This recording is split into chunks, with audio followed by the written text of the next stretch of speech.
আল্লাহর বৈচিত্র্যময় এক সৃষ্টি বানর, কিন্তু এই বানরগুলোর মুখ দেখতে যেন অবিকল মানুষের মতো চারকোনা আকৃতির।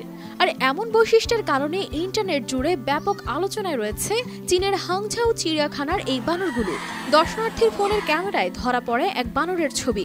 অবাক করা ব্যাপার হলো, স্মার্টফোনের ফেস রিকগনিশন সিস্টেম নাকি সেই বানরকে মানুষ হিসেবে চিনতে পারে। তারপর থেকেই চীনের সোশ্যাল মিডিয়া ভরে যায় এই বানরের ছবি ও ভিডিওতে।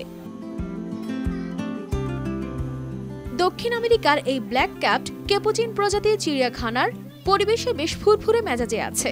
দর্শনার্থীরা এসে দেখে যান তাদের মজার সব কর্মকাণ্ড। কেউ বলেন বানরগুলোর মুখে মানুষের মতো আকার স্পষ্ট, কেউ আবার তাদের মুখের চারকোনা গড়নকে সাধারণ বানরের গোলাকার মুখ থেকে সম্পূর্ণ আলাদা বলছেন।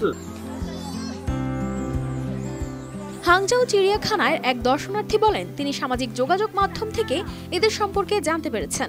এমন মজার কিছু নিজের চোখে দেখতে চলে এসেছেন চিড়িয়াখানায়। অন্য একজন দর্শনার্থী জানান, এদের ভিন্ন চেহারা আর আচরণ সত্যি মন কাড়ার মতো।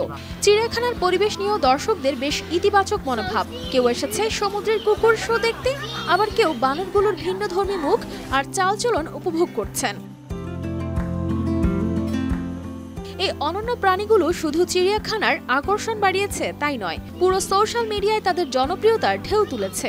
এই কৌতূহল উদ্দীপক এবং মজাদার বানরগুলো যেন প্রমাণ করছে আল্লাহর সৃষ্টির বৈচিত্র্যে সবসময় চমক থাকে।